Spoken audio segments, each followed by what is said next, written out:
E a segunda pregação no domingo, né, ontem, no caso dia 2 de maio, foi à noite, no caso, e foi justamente no texto do Evangelho de João, capítulo 2, não é? Especialmente naquele trecho, do verso 13 ao 22, quando nós aprendemos sobre aquela ida de Jesus Cristo até o templo e o seu encontro com a desfiguração do templo, a falta de respeito, de reverência. Quando ele encontrou ali cambistas e pessoas vendendo animais, não é? Obviamente para sacrifício, mas estavam vendendo ali no templo, transformando então o templo em um local de comércio e então desvirtualizando o propósito do templo, usando o templo a fins que não condizem à sua natureza, não é? Jesus, quando vê aquela cena, então, ele fica completamente indignado. E uma das coisas que eu falei no sermão é que nós podemos lembrar, por exemplo, das palavras de Jesus que foram duras aos fariseus, onde ele expôs a hipocrisia deles publicamente, não é?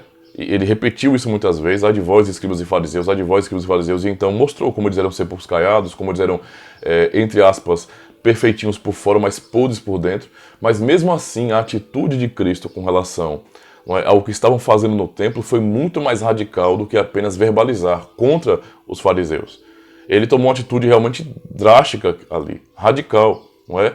Ele preparou um chicote, digamos assim, né? Pegou uma corda boa, e então o chicote estralou, né? O chicote estralou. Ele derrubou as mesas dos cambistas, derrubou o dinheiro no chão, expulsou todos que estavam fazendo esse tipo de coisa, de comércio no templo. E aí nós percebemos que todo esse radicalismo, se pode dizer assim, de Jesus Cristo com relação ao que estavam fazendo com o templo, mostra, não é, justamente o zelo dele pela adoração.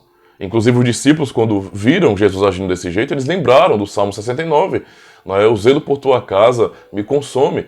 Então, isso mostra o zelo que o nosso Senhor Jesus Cristo tem pela adoração. Ele é aquele que nos conduziu a uma adoração verdadeira em espírito e em verdade. E se ele estava demonstrando todo esse zelo com relação ao templo, que dirá quando pensamos no culto que nós, cristãos, não é, Igreja de Cristo, prestamos hoje? Que não é um culto mais tipológico, onde nós não temos mais imagens, símbolos, não temos mais um templo feito por mãos humanas, mas estamos nele, somos membros do seu corpo nesse sentido.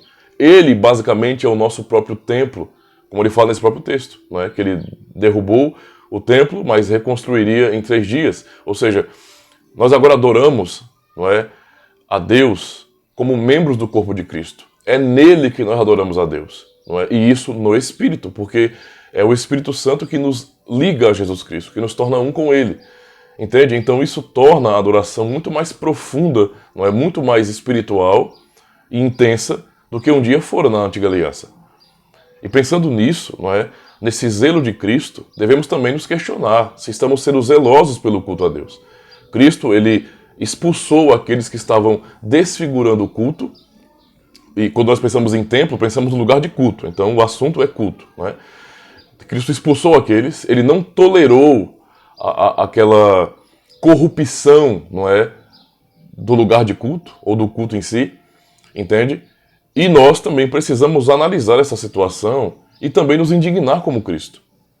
Talvez você não tenha percebido, ou já percebeu, que em muitos ambientes, mesmo cristãos, o culto é completamente desfigurado. Você não tem uma preocupação, muitas vezes, quando analisando o evangelicalismo no geral, você não tem uma preocupação, né, demonstrada nas comunidades algumas vezes, né, em algumas comunidades, de um culto que seja realmente bíblico.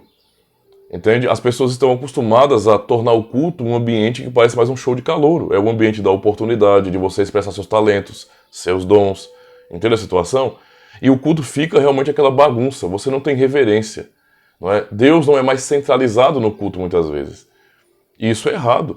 São elementos externos que não cooperam com o culto, mas tiram a atenção, não é? Tiram a atenção daquilo que deve ser o centro do culto. Deus, a sua santidade, a sua glória. Entende? Ou seja, Cristo expulsa aqueles cambistas e aqueles que estavam vendendo ali, porque o templo, Deus ordenou, não foi para aquilo. Não é? Não é errado vender. Nada a ver. Ganhar seu dinheiro. Certo? Mas você usar o templo que foi feito para adoração, como casa de oração, não é? E você trazer elementos externos e usar o templo para propósito que não condiz com a sua natureza, como o objetivo pelo qual ele foi estabelecido, não é? É uma verdadeira ofensa a Deus. E muitas vezes nós podemos correr o risco de fazer o mesmo, não é, no culto que prestamos hoje, trazendo elementos externos, fazendo no culto aquilo que não tem a ver com o propósito do culto. E aí voltamos, né? Tornar o culto um local que parece mais um show de calouro, onde há muitas oportunidades, pessoas leem versículos, cantam e etc. Você tem um culto que é estranho, dividido, onde você tem bandas, pessoas se apresentando no culto, cantores. Então, assim, o culto solene, ele não foi dado por Deus, né, ordenado por Deus, para que o homem moldasse esse culto. Pelo contrário, Deus prescreveu o culto, não é? E nos deu princípios para aplicar no culto. E aquilo que ele ordenou deve ser cumprido. Fora desse papel, fora, não é, dessa aplicação obediente ao que Deus ordenou, não é? Então o que está se fazendo ali nem pode ser chamado de culto. Não é? E o zelo que Cristo mostrou expulsando e tirando tudo aquilo que não fazia parte, que não atendia ao propósito do culto, não é? Também pode ser aplicado à nossa realidade hoje. Também devemos ser zelosos pelo culto e nos questionar se aquilo que é feito no culto realmente é algo bíblico, ordenado por Deus. São princípios de culto mesmo. Entende? São princípios de culto mesmo. Será que culto é lugar para você fazer apresentações? Será que a hora do culto é lugar para você ter oportunidades de mostrar os seus talentos, mostrar como a sua voz é bela? Será que no culto é oportunidade para as pessoas simplesmente lerem versículos aleatórios e trazerem mensagens estranhas? Aí você tem um monte de tipo de mensagem diferente no culto, tornando aquilo uma coisa bagunçada, não é?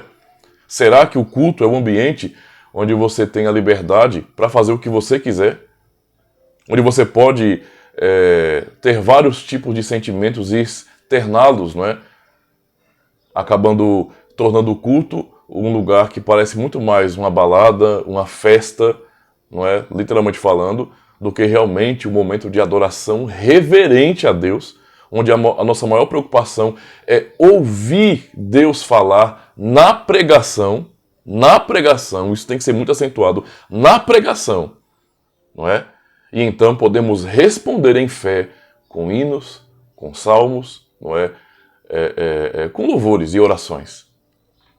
Temos que pensar sobre isso, não é? Eu espero que você reflita. Se você quiser refletir um pouco mais sobre isso, você também pode acompanhar o sermão completo, tá bom? Vou deixar o link aqui para você, tá certo? Então Deus abençoe a sua vida, certo? E deixa o feedback, compartilha aí também, ajuda o canal. Valeu, pessoal, até a próxima.